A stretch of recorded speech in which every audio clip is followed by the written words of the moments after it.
So welcome to week 7 of PSHS 6240 here at George Washington University's Homeland Security Program. Just start off with announcements. WebEx session this Friday, 22 February at 9 p.m. Eastern Standard Time. What we'll do is Group 3 will cover the Boston Marathon attack, and you've gotten guidance for that already. Or the intelligence failure surrounding the Boston Marathon attack, and then we'll do that for 30 minutes, and then 30 minutes on jobs, careers in the federal government, careers in the intelligence community, and based on my experience. So if you're interested, please sit in on that so I can provide for you advice from my perspective on how to advance your career, how to get a job, and those types of issues. So paper 2, everyone who handed in their paper should have gotten it back, or at least who handed it on time. A couple of people just handed it a bit late, but I think most people did better. It was probably a little bit less of an esoteric paper than the first one, so kudos, well done. Just a couple of issues. Again, specificity is critical. Don't give me one over the world WMD. Don't give me one over the world even like chemical weapons. If the scenario is sarin, if scenario is rice, and scenario is plague, get down to those details. And on that level, you got to talk about the science. You need to get down a little bit more specific on the science and how the science limits the ability to deploy such and such weapon. If you're talking about sarin, which most people did, you have to get down into binary versus unitary sarin material, how effective nerve agent is to disseminate.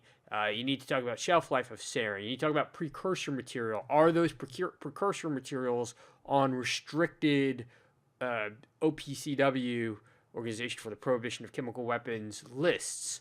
That type of detail will let you know, okay, it would be impossible for ISIS or another group to develop sarin and attack the United States because of all those scientific restrictions that I just discussed. That's the level of detail that I was looking for this paper. And finally, and when I always bring this up, think of the Ebola scare. For those of you who remember back 5 years ago when Ebola was ravaging Liberia and other African countries, we had a couple of scares in New York and in Texas. I personally think the Ebola scare was not our finest moment from a media perspective, from our hysteria perspective. I think it was actually pretty ugly to look back on it. The one thing I would just say is, imagine that you have to craft words to a governor or a municipal leader that try and tamp down the fear of Ebola. And that could be true for ricin or any of the other threats that I mentioned. Sounds scary, ricin or a laptop of doom for ISIS or sarin gas in Syria. Sounds real scary, but is it really a threat? And you have to kind of characterize the threat in a way that doesn't unleash panic and tries to tamp down on a lot of these issues. So think of that just going forward. You'll go to, if you might be working in that same scenario, and you might have to write a policy paper or a speech or something that tries to allay the fears of a population. And the governor or the mayor is not, particularly in the Ebola scare, he's not an epidemiologist or a public health official. He needs you to give him words that the general public will understand to tamp down fears. So think of that going forward. So week 6 review. Are we more secure? So some questions just coming up out of week 6. Are we more secure since 9/11? I think so, but I'm welcome to different interpretations. I think it is far more difficult to conduct a large-scale 19 people plot that leads to this type of damage, particularly from overseas. But one, is that true? And two, is it worth the trillions, billions, however you count it, money we spent? Is just something to consider going forward. One question I brought up in the lecture, and I just want to reiterate, What do you do when you get something that says Bin Laden determined to attack in the U.S.? Let's say you were briefing President Bush, according to National Geographic, and it was briefed that Bin Laden determined to attack the U.S., and he turns around and says, okay, what do you want me to do? What do you do? And the reason I bring that up is I think you're owed, well, one, I think Bush gets a lot of credit or blame, undue blame for this when, he was warned about 9/11, but that's not really a warning, something so vague. If you are going to give him something like that, whether threat about Bin Laden determined to attack the U.S. or anything else, I do think you owe some sort of recommendation so you allow the policymakers to bracket the problem. If you had said Bin Laden determined to attack in the U.S., and sir, I recommend an increased level alert on our civil aviation, that would help him bracket the problem. That's a reasonable recommendation to a nebulous threat that might be more worthy. So again, if you're going to give something like that, make sure you have recommendations attached to it. Was 9/11 an intelligence failure? Not every bad thing that happens is an intelligence failure. Especially if it's terrorism, especially if it's 19 shadowy terrorists coming in. Is it intelligence failure? A lot of people would say no. I would agree with them until I saw the Nova documentary where it really expounded that we had two known hijackers coming into, or two known Al-Qaeda operatives talking from San Diego to a known safe house in Yemen. And this was not reported outside of the tight NSA channels. So was 9/11 intelligence? I would say yes. Based on that fact that was known to our government, even in our pre-9/11 days, it was not an intelligence failure. I would also add that there was warning of a potential catastrophic or use of hijacked airplanes and as a Tomahawk missile. There was enough. The GIA tried to do it against the Eiffel Tower. Ramzi Youssef had planned against it. And you had the warning, and then you had a reasonable countermeasure. If you had put air marshals on 20% of aircraft, that would have seriously inhibited a 9/11-like attack. If you put reinforced cockpit doors on 20% of aircraft, that would have been a reasonable countermeasure. If you just put the drink cart, if you go out travel on a plane now, you'll see the drink cart in front of the cockpit when it's open. That's a reasonable countermeasure. That's very easy to employ. So you had you did have a threat, history of aviation or commercial airlines being used as atomic missile, and not enough and easy countermeasures to prevent that. So when you combine that two known people were in there, were in the United States, with the easy way to mitigate 9/11-like scenario, I do believe 9/11 was an intelligence failure, but I'll let you decide on that. So then we go to the post-9/11 world, and this is Fort Hood shooting, and it brings a question: what point should radicalization be monitored?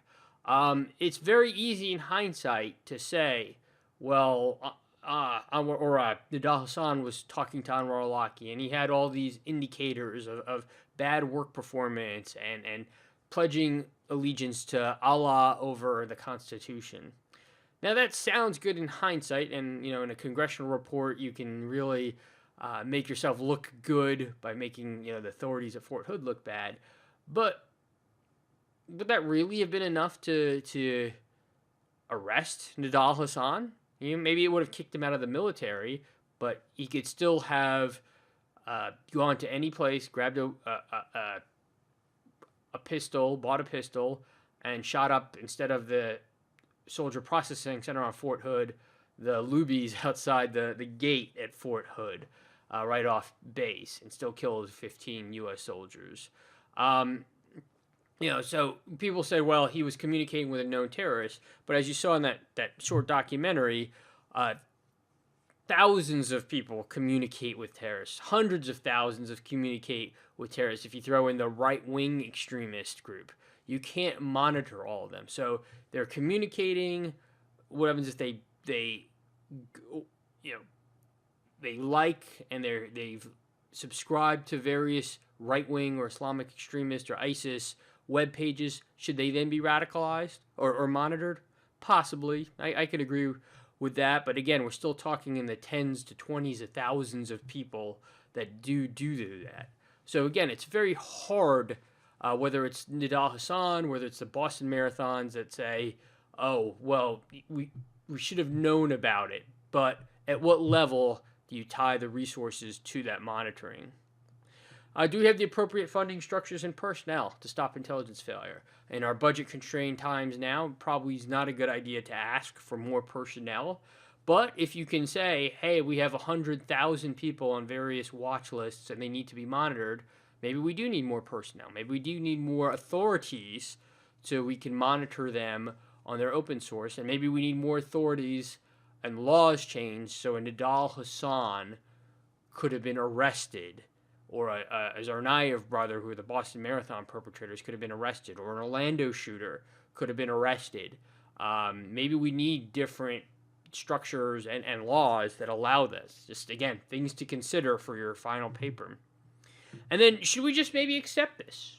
It's not a popular theory, but, in a democracy, especially one where you have access to guns, is there always going to be low-level attacks? Do we just accept that? So just moving on to, and then as I mentioned, intelligence versus policy. I do believe that intelligence has to be very policy relevant. That you have to, if you had a bin Laden determined to attack in the U.S., you have to not just say that and issue the threat, but issue solid, reasonable recommendations that policymakers can undertake so they can mitigate the threat. So that covers week 6. Week 7, again, we're going to look at leadership targeting. Is leadership targeting drones more a strategy or just a tactic? Under what circumstances will drone targeting be effective? And then finally, what are the conditions that led to the Islamic radicalism in the United States since 2009? And I asked that this quarter or this week you'll have to subscribe to Showtime and watch the documentary American Jihad. I think you can just do your 7-day free subscription and then just cancel your subscription. Excellent documentary that will cover, again, or try and answer that last question that I pose here about the domestic U.S. jihadist threat. So if there's any questions or issues, please let me know, and I look forward to your discussion posts.